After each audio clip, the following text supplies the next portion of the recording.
गुरुजी राधे राधे। आपके चरणों में मेरा कोटि कोटि प्रणाम। खुश आज रहिए। मेरा जन्मदिन, आप मुझे आशीर्वाद भी नहीं देंगे? बिल्कुल खुश रहिए, बधाई हो आपको, बहुत बहुत शुभकामनाएं आपको, आपके जन्मदिन की बहुत बहुत शुभकामनाएं। मेरा प्रश्न ये है कि मेरी नानी है ना, आपको देख रही होंगी अभी, वो आई तो नहीं है पर अगली बार उन्हें जरूर लेके आएंगे, आप उन्हें यहीं से आशीर्वाद दे दीजिए। सब खूब खूब प्रसन्न रहें दादी आपकी नानी। हाँ, आशीर्वाद शांति देवी। शांति मैया को राधे। गुरुजी आपसे एक निवेदन है, क्या मैं वहाँ आके आपके लिए कुछ लेके आई हूँ, मैं वहाँ दे सकती हूँ आकर? आप दे दीजिएगा, अभी ऊपर मिलेंगे, ऊपर बात कर लीजिएगा मंदिर में। वहीं आके दे देती हूँ। ठीक है गुरुजी राधे राधे। जी। आपके चरण में इस दास का कोटि कोटि प्रणाम, आपके माता पिता के चरण में कोटि कोटि प्रणाम। जब से गुरुजी आप मिले, आपकी कथा मिली, मेरा जीवन ही बदल गया। आपकी कथा के माध्यम से सभी प्रश्नों का हल मिल जाता, बट कुछ प्रश्न अटक जाते हैं जो कि मैं आज आपसे पूछना चाहता हूँ। बहुत अच्छा, बहुत सुंदर। खुश रहिए। गुरुजी आपने कहा है कि भक्ति दो प्रकार की होती है, एक निष्काम एक सकाम। तो यदि कोई व्यक्ति की जीवन में एक कामना हो, वो पूर्ण ना हो रही हो, तो क्या हम ईश्वर की परीक्षा ले सकते हैं? उसमें पाप लगेगा क्या? कैसे परीक्षा लेना है भगवान की? कामना तो कोई नहीं, निष्काम भक्ति है, बट कुछ होती है छोटी मोटी कामना जो कुछ समय निकला जा रहा हो। और क्या कामना है आपकी? शादी से लेकर। शादी करनी है कि नहीं करनी है? जी। करनी है, तो शादी करनी है, ये कामना है आपकी। क्योंकि आपने कहा अगर गृहस्थ में रहोगे तो भी आप ईश्वर की प्राप्ति कर सकते तो हो। अभी कितने साल के हो आप? 22। 22। तो अभी से शादी करना है? मतलब सोच रहे थे तो पूछा, डर लग रहा था कि कोई पाप तो नहीं पड़ेगा हम ईश्वर की अगर परीक्षा लेंगे तो, बट हम लेना नहीं परीक्षा चाहते। की क्या जरूरत है, शादी तो हो ही जाएगी। शादी हो जाएगी फिर आपकी परीक्षा चालू होगी। भगवान की तुम लो मत लो, पर तुम्हारी शुरू होगी, तब अपनी परीक्षा में पास रहना बस।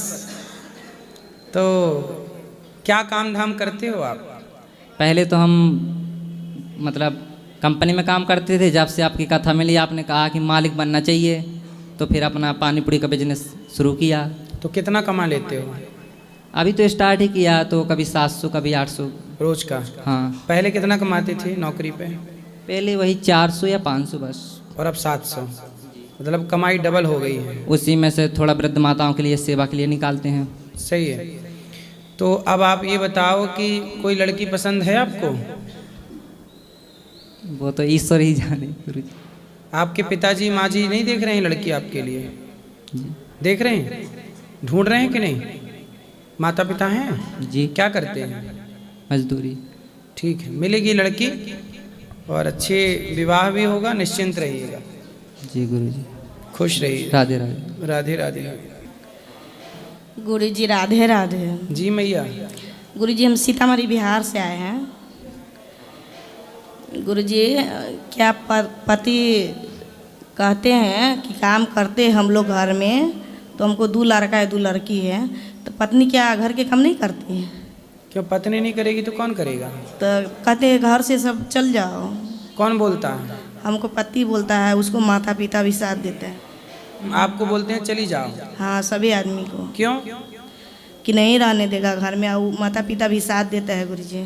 तो आपके बच्चे हैं? 2 लड़का 2 लड़की है। कितने बड़े हैं बच्चे? एक 20 साल का लड़का है, एक 18 साल की लड़की है। तो आप बोल रहे हैं कि चले जाओ? जी, एक 14 साल के लड़की है। पूछा नहीं आपने कहाँ जाऊँ?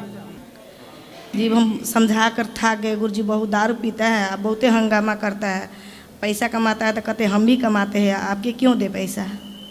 आप कोई काम नहीं करता है। तो बच्चों को पढ़ाने लिखाने का देते हैं कि नहीं? जी नहीं देता है, वो पी कर बहुत घर में हंगामा करते हैं, हम कहाँ जाए? पति कहाँ है? बताइए, घर पे लाए नहीं? नहीं आए गुरुजी, हमको भगा दिए, बहुत हंगामा करते हैं, मारते हैं गुरुजी हमको बहुत, अब बहुत घर में हंगामा करते हैं। और कौन आया है साथ में आपके? हमको लड़की एक आया है। आपकी बेटी? हाँ बेटी। कहाँ है? 10 साल के, रूम पर गई कि आई है। चलो पति को समझाना, कभी लाना, हम समझाएंगे, बात करेंगे, ठीक होंगे। गुरुजी राधे राधे से बात दीजिए गुरुजी। खुश रहिए। हाँ, राधे राधे गुरुजी। आपके चरणों में मेरा कोटि कोटि प्रणाम। मैं मुंबई से आई हूँ और मेरे पति जी और मैं, हम दोनों आए हैं। 2 साल से आपकी कथा सुनते, इतनी आनंद मिलता है, इतना आनंद मिलता है। मेरे को भगवान कृष्ण का जो महत्व है वो आप भी समझ में इतना आया, इतना इतनी भक्ति में हम लोग आगे बढ़ गए, आपके कथा सुन के इतने आगे बढ़े। और संसार में रह के कैसा बर्ताव करना चाहिए, क्या शास्त्र धर्म पालना मांगता है, वो सब कुछ इतना मालूम पड़ा है। व्यवहार कैसा करने का, बातें कैसी करनी, कर्म कैसी करनी, अच्छे रह के भी सबको हेल्प कैसा करने का, ये इतना आपके वजह से इतना मालूम पड़ गया है कथा सुन के। हमारा 2 साल में एक दिन ऐसा नहीं गया कि हमने कथा नहीं सुनी है। उसके बिना हमको ऐसा बेचैन होता है कि अरे मेरी कथा 12 बजे तो भी मैं आपका रील्स देखती हूँ, कथा सुनती हूँ, तभी मेरे को नींद लगती है। आपका सुन के हमारा दिन अच्छा जाता है। बस राधे राधे गुरुजी, बहुत बहुत प्रणाम आपको। तो तुम्हारा बोले थे राधे राधे, बोला नहीं क्या बोला? राधे राधे गुरुजी, राधे राधे। राधे राधे गुरुजी, कोटि कोटि प्रणाम चरणों में आपके। हम 5 साल से आपसे जुड़े हैं, आपसे हम भक्ति सीखे हैं। मेरे घर में मैंने भक्त आपसे ही सीखे हैं। तो हम गृहस्थ जीवन में रह के भक्ति को और कैसे हम और पुष्ट करें और आगे बढ़ाएं प्रभु। आप कथाएं सुनते रहिए, भगवान का कीर्तन चिंतन करते रहिए प्रभु। भक्ति मार्ग में एक ही लड़का रहना क्या ठीक है, गलत है ना सही है? मैंने भक्ति मार्ग में एक ही लड़का रहना क्या सही है ना गलत है? लड़का, हाँ, एक ही संतान का रहना नहीं, एक क्यों, 4 भी करो, क्या दिक्कत है? ना, मैंने यही भक्ति। दशरथ जी के 4 पुत्र हैं कि नहीं? हाँ जी। फिर तो 4 करो आप, क्या दिक्कत है? ठीक है, इसलिए एक ही संतान है हमारी। नहीं, अभी 3 घर वाले बोलते हैं कि थोड़ा, इसलिए हमें नहीं, संतान तो ज़्यादा होनी चाहिए सनातनियों की। विधर्मियों की संख्या बढ़ रही है, सनातनियों की भी बढ़नी चाहिए। हम जैसे एक से संतुष्ट हैं, तो इसलिए सवाल आपसे। संतुष्ट ना रहिए। सनातन राष्ट्र की रक्षा करना चाहते हो कि नहीं? हाँ, एकदम। राष्ट्र की रक्षा और राष्ट्र की सेवा भी तो भक्ति है। अपने बच्चों को राष्ट्र के लिए समर्पित कीजिए, और सनातनियों की और संख्या ज़्यादा होनी चाहिए। ठीक है? राधे राधे गुरु। चलो, खुश रहिए। गुरुजी राधे राधे। गुरुजी आपके चरणों में मेरा कोटि प्रणाम। गुरुजी मेरा एक सवाल ये है कि जैसे माँ बाप की मृत्यु के बाद उनकी आत्म तृप्ति के लिए या उनकी पूर्ण प्राप्ति के लिए उनको मतलब क्या प्रयास किया जाए कि उनको तर्पण, क्या तर्पण हम दे सकते हैं कि जिससे उनको पूर्ण ब्रह्म प्राप्ति हो जाए? उनके लिए तर्पण, श्राद्ध पक्ष में जो भी आप करना चाहें उनकी पुण्यतिथि पर वो करते रहिए। श्राद्ध है नहीं महाराज जी, हमारे यहाँ पे क्या है कि ये हमारा यहीं लोकल में गांव है राय के पास, तो वो बुजुर्ग लोग कहते हैं कि जमुना जी पे ही दाह संस्कार करना चाहिए, यहाँ से छोड़ नहीं जाना चाहिए। हाँ सही है। तो दाह संस्कार यहाँ करते हैं, लेकिन उनकी अस्थियाँ गंगा जी में पहुँचाते नहीं हैं। क्योंकि यमुना जी के तट पर रहने वाले भक्तों का ये मानना है कि यमुना जी तो जाके गंगा जी में मिल ही रही हैं, और गंगा जी भगवान के चरण से निकली हैं। हाँ, यही वो लोग। और यमुना जी भगवान की पत्नी हैं, इसलिए यमुना जी में भी अस्थि विसर्जन होती है, और यमुना जी जाके गंगा जी में मिली। तो महाराज जी हम ये चाहते हैं पूर्ण श्राद्ध ऐसा कुछ हो जाए, कोई ऐसा कोई विधान हो जिसके तहत उनको भी शांति मिले और परिवार में भी शांति पैदा हो। हाँ, तो उनकी तिथि पे आप दीन दुखियों को भोजन करा सकते हैं, ब्राह्मणों को भोजन करा सकते हैं, और उनके नाम से गौ माता को चारा भूसा दे सकते हैं। यही पूछ रहा था। सही। धन्यवाद महाराज। राधे राधे महाराज जी। गुरुजी राम राम। राम राम। गुरुजी एक बात पूछना चाहती हूँ कि लड़की की इस दुनिया में कोई वैल्यू नहीं है? क्यों, लड़की की वैल्यू है। हमारे यहाँ लड़की की ही तो पूजा होती है, कन्या पूजन होता है। दुर्गा नारी ही है, सीता नारी ही है, राधा नारी ही है। लड़की को शादी करके ले आते हैं और दारू पी के दिन रात मारते हैं, गाली गलौज करते हैं, उसका कोई पर्सन नहीं है? आपके साथ ऐसा हुआ क्या? हुआ है, जब तो यहाँ उतर लेना है गुरुजी। तो आपका विवाह हो गया? जी, एक लड़का है 7 साल का। तो आपके पति आपके साथ नहीं रहते हैं? रहते हैं, मगर मुझे मारते हैं, पीटते हैं। जब मैं यहाँ तक के अकेली आई हूँ। तो पति को ले आती तो पति को समझा देते? वो कितने भी नहाए, कुछ भी नहीं करे, कमाता है तो दारू पीता है, कुछ नहीं करता। कमाता है तो दारू पी जाता है? हाँ, सब समझा लिए, धाक लिए। क्या कमाता है, कितना कमा लेता है? कुछ 200-300 जितनी भी कमाता है, तो कहते हैं कमा ले, तो वो ही दारू में उड़ा देता है। मारता है, कहता है रंडी तू राह से निकल के चली जा। देखो वो व्यक्ति कुसंग में पड़ करके बर्बाद हो गए हैं। अब उन्हें यदि सत्संग से आप जोड़ दें। काम करती हूँ, सब कुछ करती हूँ, कैसे तू की कर रही से, तू यहाँ क्या ड्रेस है अपना निकट के जा, दिन रात मारते हैं, मारा कुट्टी करते हैं, जो बीमार हो जाती हूँ तो दवाई भी दिलाने तक का नाम नहीं से। तो बच्चों की पढ़ाई लिखाई फिर कैसे हो रही है? मेहनत करती हूँ तो बच्चे को पढ़ाती हूँ। आप खुद काम करती जी। हो? तो और आप काम करती हूँ, जो काम करती थी उसे भी बेघर कर दी। किसने कर दिया बेघर? आदमी नहीं, क्या बोला? कि कैट करती है, तेरी कमाई खावा शाम। पति को हमारे पास ले आना, समझा के ठीक किया जा सकता है, बिगड़े को उसे सुधार। सब समझा लिए, उसका कोई पर्सन दारू पीता है, दिन रात छुट्टी की पीता है, 1 मिनट भी नहीं उतरने देता है, कहता है तू दारू पिलाती है, कि और जाती आदमी ने दारू पिलाती है। इसलिए तो हम कह रहे हैं कि दारू ही बंद हो जानी चाहिए। दारू से मैं इतनी दुखी हूँ, 9 साल हो गए, एक दिन का भी सुक्का टुक नहीं देखा। तो शादी के पहले आपको पता नहीं था कि नहीं दारू- पता था, ये पता होता तो ये काम ही ना करती। फिर आप बताओ अब क्या समाधान, आपने क्या सोचा है आगे का? ये सोचा है कि दुनिया में खुद अपने पगार पे खड़े होना सोचा है। सही है। अपना सेल्फ बनो और अपना काम करके अपने बच्चों का पालन पोषण करके। बच्चा भी नहीं, बच्चा भी कहते हैं तू कट से लाई से, बच्चा तो मारा से, तेरा थोड़ा ही है। वो तो बच्चे को भी ना दें कैसे, तू तो मार देगी। कोई बात नहीं, वो तो देखो शराब पी के आदमी क्या बोलता है उसे खुद नहीं पता होता। लेकिन आप समझदार हो, बच्चे को पढ़ा लिखा के अच्छे संस्कार देना, ताकि ये गलती की पुनरावृत्ति ना उसे हो। सब समझा लिए, कुछ ऐसा हल बताइए जो कर सका। मैं बहुत दूर से आई हूँ, बहुत दुख पा के आई हूँ, मैं पता नहीं था, पूछती पूछती उरे तक आई हूँ, क्योंकि ये ऑल इंडिया देखता है कि मेरा जो सवाल से मैं आप सबके सामने कर रही हूँ, कोई मैं लुक के नहीं कर रही। मगर ये है कि दुनिया में दारू पी के आदमी औरत ने क्यों गलत समझता है? चूंकि खुद गलत होता है ना, जो व्यक्ति स्वयं गलत है वो दूसरों को गलत समझ लेता है। वो सही होता तो आपको कितनी औरत सही हो के चले, औरत की क्या गलती निकलती है? इस चीज़ का उत्तर पाना चाहती हूँ। नहीं, औरत देखो कई स्थानों पर पुरुष गलत होता है। जहाँ दारू पी के जो पुरुष अपनी पत्नी को गलत कहे, वहाँ तो 100% पुरुष ही गलत है, क्योंकि वो अपने स्वार्थ, अपने माँ ने नशे। देखे ना, वो बहन ने देखे ना, बीरबानी ने देखे ना, अड़ोस पड़ोस की कोई मोहल्ले पड़ोस की लड़की है, गाली बकन से कोई मतलब ही ना है, छुट्टी की गाली बकता है, छुट्टी की दारू तो वो पीता है। संस्कारहीन है ना, उसमें उसकी तो गलती है, उसके माँ बाप की भी तो गलती है, जिन्होंने उनको संस्कार माँ बाप तो बहुत अच्छे हैं, देखो मैं ये नहीं कहूँगी, माँ बाप तो बहुत अच्छे हैं उनके। तो माँ बाप भी दुखी हैं, बहनें भी दुखी हैं, सब दुखी है। जब जाके मैं इस मंजिल तक क्या आई दारू हूँ। पीना कहाँ से सीख गया? ये दारू पीना शुरू से ही पीता था, ये बताया नहीं, किसी ने कंट्रोल नहीं किया। फिर तो माँ बाप जब दारू पीता था तो क्यों नहीं बहुत कंट्रोल? मारा से, मेरे ससुराल ने भी घना ही मारा से, मगर माना नहीं से, मगर अब लिमिट क्रॉस कर दी उसने। तो अब आप बताओ हम क्या सेवा करें आपकी? मैं बस इसी चीज़ का उत्तर लेना आई थी कि कोई हल हो तो बता दीजिए। हल है, कुछ दवाइयाँ होती हैं जो उन्हें यदि दे दी जाएं तो कुछ नशा कम होता है।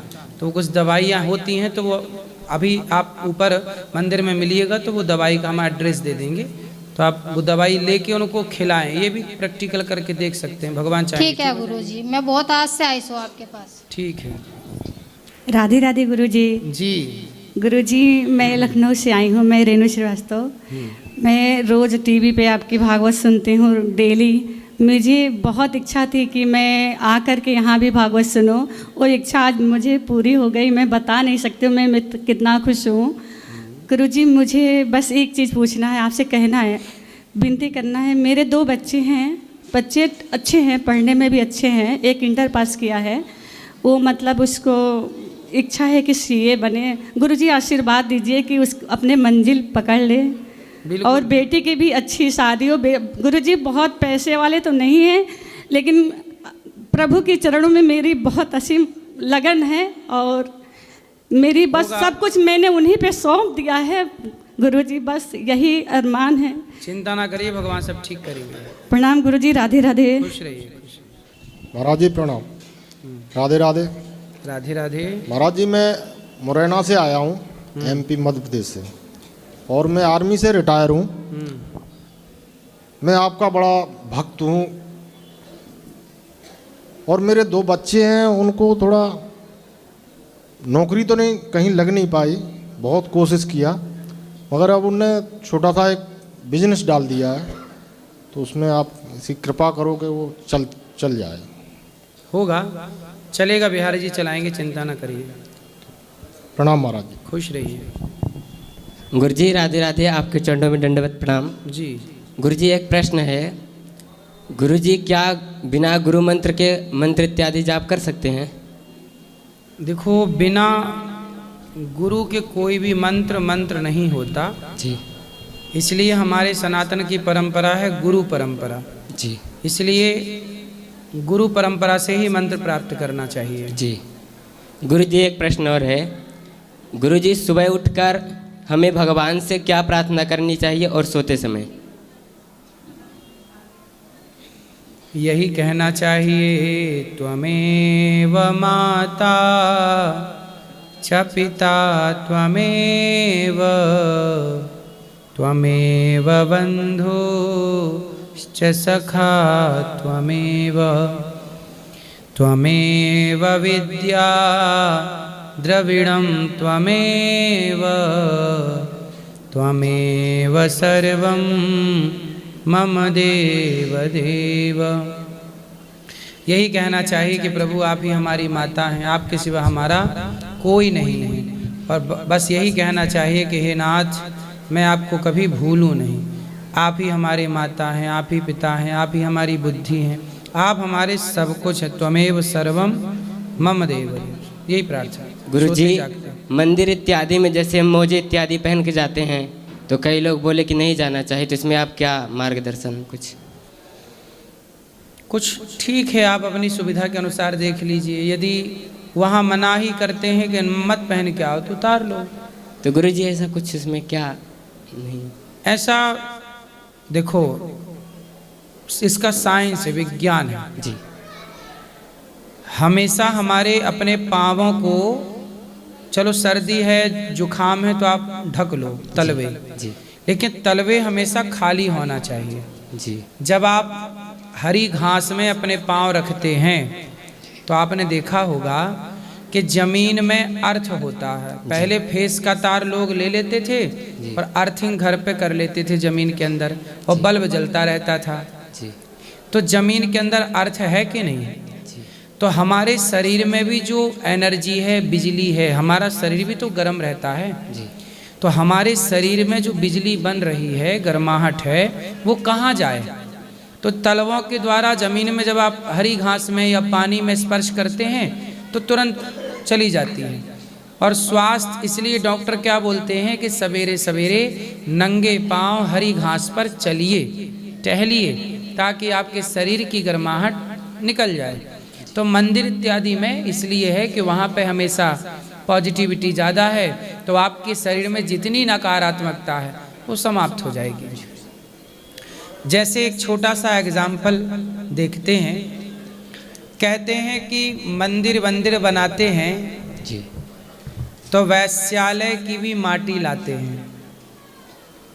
मंदिर इत्यादि बनाते हैं, बड़े शुभ कार्य करते हैं, तो वैश्यालय की मिट्टी भी लाई जाती है जी। कहाँ की मिट्टी? वैश्यालय की। अब आप प्रश्न कर सकते हैं कि वैश्यालय के घर की माटी, वैश्यालय के आंगन की माटी क्यों लाएंगे? वो तो अपवित्र है। नहीं, कहते हैं कि जो व्यक्ति वैश्या के पास जाता है, उसका सारा पुण्य उसके आंगन में ही रह जाता है, क्योंकि पाप जब सवार होगा तभी तो व्यक्ति पर स्त्री का गमन करेगा जी। तो पाप इतना चढ़ गया कि उसका पुण्य वहीं पर रह गया, तो उस माटी पे पुण्य रह जाता है। इसलिए उस माटी की महिमा है कि वहाँ पुण्य ज़्यादा है, क्योंकि सबके पुण्य बाहर रह जाते हैं और व्यक्ति अंदर चला जाता है, तो पुण्य कहाँ रह गए? मिट्टी पे। इसलिए हमारे जैसे वैश्या के घर के आंगन की मिट्टी भी पवित्र बताई गई है, ऐसे मंदिर जो है वो तो पॉजिटिविटी का भंडार है। तो वहाँ नंगे पांव रहने से हमारे शरीर में जितनी भी नेगेटिविटी, नकारात्मकता है, सब समाप्त हो जाती है। इसलिए कहते हैं कि नंगे पैर रहिए मंदिर के भीतर। ठीक गुरु जी, प्रणाम दंडवत। जी राधे राधे गुरु जी। जी मेरी धर्मपत्नी आपको देख रही है, उसे एक बार राधे राधे बोल दीजिए। राधे राधे। राधे राधे गुरुजी। जी बेटा बोलो। चलो, और किसका सवाल है? राधे राधे गुरुजी। जी गुरुजी, माता जी है मेरी, बूढ़ी हैं, छोटा भाई उनको गाली बकता है बहुत ज़्यादा। कहाँ छोटा भाई? वो वहीं पे है सर। लाए नहीं उनको? नहीं, वो दारू पीता है, वो आए नहीं सर।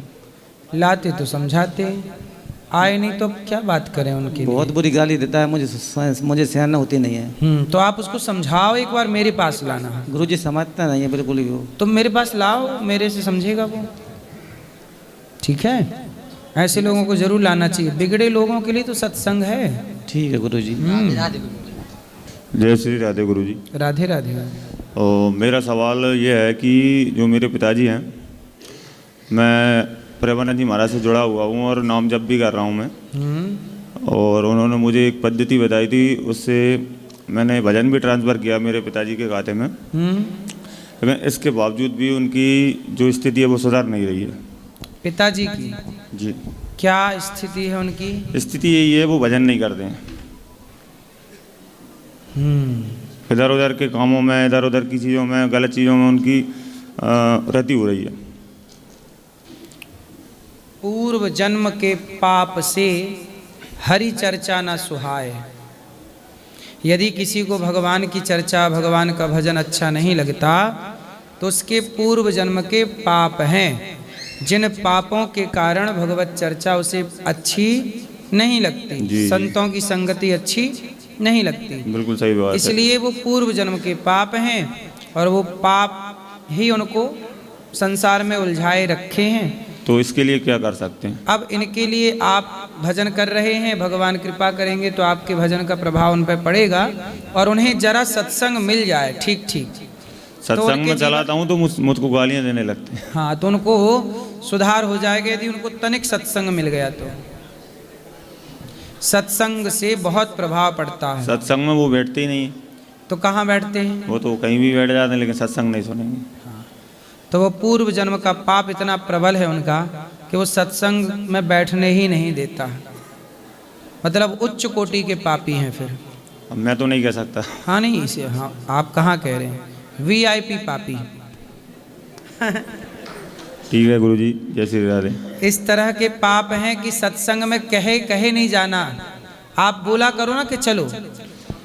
वो मेरे पिताजी हैं, मैं उनसे ज़्यादा नहीं कह सकता। नहीं, पिताजी से ये तो कह सकते हो कि चलो कथा में। वो नहीं जाएंगे। हैं? नहीं जाएंगे, वो मना तो फिर कर जब देते हैं। कहे नहीं जा रहे हैं तो फिर वो VIP वाले हैं। राधे राधे गुरुजी। जी। मैं दरभंगा बिहार से हूँ, तिरमानी घाट से। हमको धमकी मिल रहा है मारने के लिए। कौन दे रहा है? वो मेरे गांव में है ना मुखिया। वो कौन? मेरा मुखिया सरपंच। काहे धमकी दे रहे हैं? वो झूठ फूट के बोलता है कि इसे मारेंगे पीटेंगे, सबको धमकाते रहते हैं। बिना मतलब है कि गाली गलौज करता है। दमंग आदमी है गुरुजी। क्या नाम है? वो हरमोहन यादव है। आपका नाम? रंजित सहनी। तो उनसे बोलिए कि भैया रहने दो हमें भी गांव में। बड़े का धर्म है कि वो छोटों को गले लगा के रखे और सताए ना। दुर्बल को न सताइए जाकी मोटी हाय। कहते हैं गरीब को, बेसहारा को न सताइए, उसकी हाय बद्दुआएं सर्वनाश कर देती हैं, है ना। इसलिए किसी को सताइए मत। समझा दो उनको कि भैया ना सताओ, क्योंकि समय बदलता रहता है। आज समय अच्छा है उनका तो वो सता रहे हैं। यदि ऐसी समय का दुरुपयोग करेंगे तो समय बदलेगा और फिर समय जब मार लगाएगा तो फिर नानी याद आएगी। उनको बोलना, ईश्वर से प्रार्थना करना कि प्रभु इन्हें अक्कल आए, सद्बुद्धि आए। सद्बुद्धि की ही कामना कर सकते हैं। राधे राधे। खुश रहिए। राधे राधे गुरुदेव जी। मैंने कोलकाता से आया, कोलकाता से। बोलो। मेरा एक प्रश्न ये है, द्वापर युग में राधा रानी लीला समाप्त कैसे हुआ? लीला समाप्त कैसे हुआ? समाप्त कहाँ हुई? अभी भी चल रही है लीला। लीला पूरी नहीं हुई, चल रही अखंड लीला है। राधा कृष्ण की जो लीला है, अभी भी निधिवन में भगवान जी रास रचाते हैं। अभी भी भगवान का वह लीला चल रही है, बस हमारी और आपकी आंखों से परे है। ठीक है गुरुदेव जी। राधे राधे गुरुजी। जी गुरुजी, ये हमारे दोस्त हैं, इनको मैं लेके आया हूँ। ये गालियाँ बहुत देते हैं। किसको? हमें आपस में, दोस्तों में। तो इनको समझाओ आप जरा। आप भी देते हो गालियाँ? नहीं, हम नहीं देते सर। बात कराओ। बात करो भैया, बात कर लो बात। क्या नाम है दोस्त का? ये विजय, विजय नाम है, बात नहीं कर रहे। अरे विजय भैया, बात कर लो हमसे, बात कर लो जल्दी से, बोलो क्या नाम है आपका? विजय जाट। विजय, तो आपको गालियां देना पसंद है? अरे नहीं, मजाक में चलती है बस थोड़ी बहुत। मजाक में? तो गालियां क्यों देना है? अरे दोस्त है तो अब मजाक में थोड़ी बहुत चलती है, ज़्यादा नहीं। अब देखो, दोस्त को अच्छी नहीं लगती तो बेचारा आपकी शिकायत कर रहा है, और आप कह रहे हो कि दोस्ती यारी में। वैसे गालियां देना सही है गलत है? गलत है। क्यों दे रहे हो? दोस्ती यारी में भी राम राम बोलो, कृष्ण कृष्ण बोलो, हरि हरि बोलो, गाली ही क्यों देना है? जबान पर सेट हो जाएगी गाली तो आदत आपकी बिगड़ेगी। अच्छी चीज़ सेट कर लो, राम राम सेट कर लो जिह्वा पे, कृष्ण नाम, इससे भला होगा आपका। गाली सेट कर लोगे जिह्वा पे तो आपका क्या फायदा है? ठीक है? ठीक है। काम धाम करते हो? गुरुजी, हम इनको यहाँ पे ट्रिप बना के लाए ताकि ये राधे राधे बोलने लग जाए। सही है, जिह्वा पे भगवान का नाम राधे राधे सेट करो। गांजा वांजा तो नहीं पीते? नहीं नहीं, ऐसी आदत नहीं है इनकी। शराब? नशा वसा नहीं करते ये, सिर्फ बस एक गाली गुप्ता ज़्यादा करते बस। गुप्ता भी? गुप्ता मतलब गाली गुप्ता? बोलना। बोलना मतलब गुप्ता होता है आपके यहाँ? गाली गुप्ता? गुप्ता जी को गुप्ता बोल रहे हो? नहीं हैं? फिर चलो ठीक है। राधे राधे गुरु। राधे राधे।